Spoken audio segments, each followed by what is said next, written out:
Welcome back, everybody, to Tech Intel Tuesday. I'm Mike Shelby, and this is my weekly opportunity to hop on and talk about all things tactical intelligence. If you like these videos, please like and subscribe to my channel as well. Now, today we're talking about Antifa, which is one of my favorite subjects, and I'm going to be telling you some stories to illustrate the concept of intelligence gaps. Now, an intelligence gap is a little gap in our knowledge, in our known information. An intelligence gap is a piece of information that you need to know but don't. And this is very critical because before we start collection, before we start off on an operation, we really have to determine what we know and what we don't know. And this is phase one of the intelligence cycle. And really one of the most important tasks of phase one is identifying what you don't know, these intelligence gaps. So let me give you a couple illustrations here. Back in 2019, I went to a Trump rally in Dallas, Texas, because I had heard that Antifa Black Bloc was going to show up to counter-demonstrate. I'd been going to these Trump rallies and right-wing protests for years to document Antifa and observe these violent counter-demonstrations. They call themselves a revolutionary movement, and that was very important for me to understand. So one of the things that I would do before I left is I got out a map of the area along with some recent imagery to get a lay of the land. And I was filling an intelligence gap that I had of not knowing the physical terrain, things like streets and the street names and buildings. Another thing I would try to do is pull the protest permits because A, they're often available online, or you could get them by emailing the city clerk.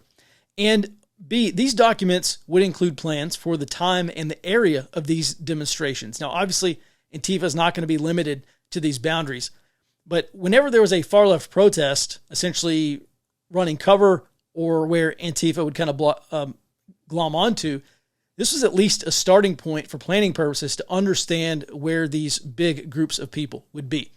And by the way, this is why we do an area study, so that we can have an accurate expectation of our operational environment before we get to this scenario, this situation. So put yourself in this situation. You're headed to a protest event in your area or in the nearest city. If you don't have a city near you, just use your imagination.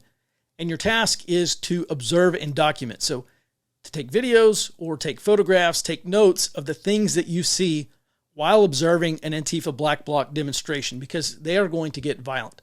And remember, this Antifa Black Bloc is not your pink-hatted protester. They are your people, and I use that term very loosely, who are clad in all black, and they throw rocks and bricks and shoot fireworks off and get in fights with cops and punch Trump supporters and all the other things that we saw for many, many years. What are some of the things that you would want to know for this scenario before you arrive? So what are your intelligence gaps? So one intelligence gap might be, how large a crew is Antifa bringing? Because there's a big difference in having 10 or 20 of them versus having 50 or 100. It just so happened at this Dallas Trump rally, there were about 15 to 20 Antifa, and there actually was a small fight that broke out between an Antifa whoever and some Chads who may have been from a local fraternity. All right, so what is another intelligence gap? How about how will this Black Bloc be armed? Or how will these far left groups be armed? I've seen tons of armed leftists at these events. I'm sure you've seen them as well. I think it was probably in 2017. There was a big march against Sharia in Austin, Texas. And there were the usual conservative Christian groups. And then there were these far left militants and protesters who were holding a counter demonstration. And I will never forget, there was this police skirmish line to separate the anti-Sharia rally from these far left counter demonstrators.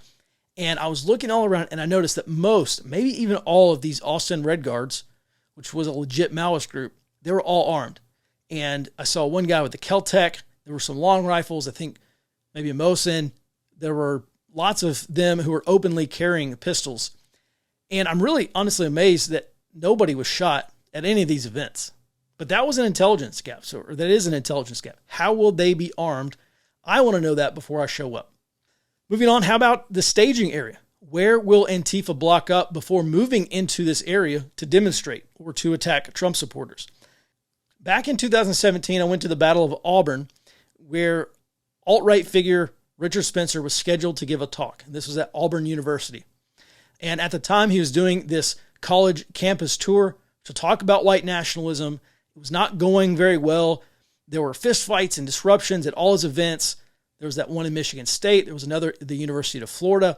I think actually he ended up canceling the tour something like halfway through just because of all the disruptions.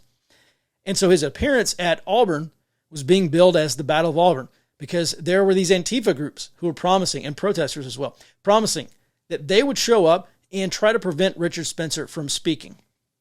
Now, on the white nationalist side, Identity Europa was there, a white nationalist group. I think Identity Dixie was there as well, maybe some other groups. And, it was just shaping up to be another street battle between white nationalists and Antifa. And I bring this up because a few hours before this event was scheduled to take place, I was walking around and I did see Antifa staging and getting ready to walk over to this university building where the talk was. They were getting out of a 15-passenger van at a Burger King across the street from Foy Hall, which is where this talk was scheduled. And I noticed this van had Georgia plates.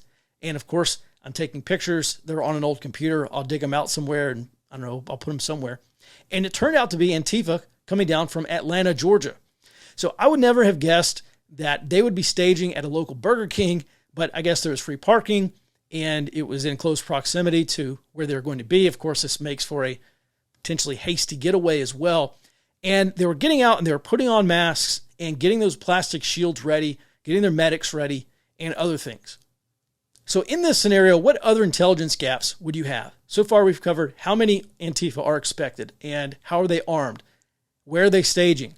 Two others, what gear are they bringing or how are they communicating? Those are two other intelligence gaps we might want to consider, especially if we're really focused on intelligence gathering. So at this Battle of Auburn, I was running my Home Patrol 2, which is a police scanner, and I was listening to the police traffic because they're transmitting in the clear, and I had my earpiece in and I was listening to it. And I don't remember if I saw Antifa running a police scanner or not. I don't think they were.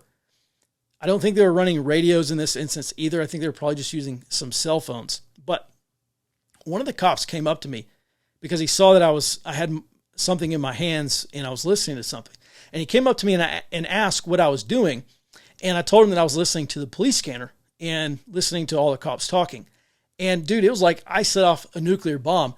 I don't know if it was that he was shocked or maybe he had never heard or maybe never considered that a non-police officer could also be listening into police communications in real time.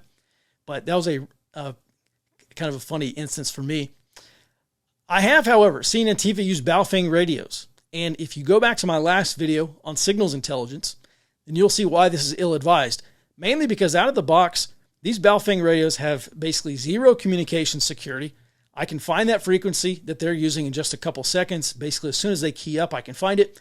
I can tune in and listen to their communications and then direction find them as well. And so this is another intelligence gap. If anyone at this protest is using radios, then what frequencies are they using? What modes, like digital or analog? Because that makes a difference when you're trying to listen in. Another intelligence gap might be about police presence. So what can we expect the security environment to look like? Will there be plainclothes police officers there? Will there be surveillance cameras, and where are they? And increasingly, will there be police drones there? So hopefully you get this picture on intelligence gaps. And before you move on with your day, I just want you to think about a disaster scenario. Think about a grid down or a riot or a hurricane or an earthquake or like some big civil war, some big catastrophic event. And just sit down and close your eyes, put yourself in that situation and just start thinking, okay, in this scenario, what do I need to know? And you're going to want to write down those intelligence gaps because those are the pieces of information that we need to go out and collect next. As always, if you have questions or comments, get in touch. Leave them in a comment below. Shoot me a DM or shoot me an email. And what I want to do is take those questions and do those kind of short form content. So a little bit shorter than this video. And with that, everyone, thanks so much for your support. I'll be back again next Tuesday for another Tech Intel Tuesday video where we are discussing tactical intelligence and security skills for the future. Until then, be well and stay out front.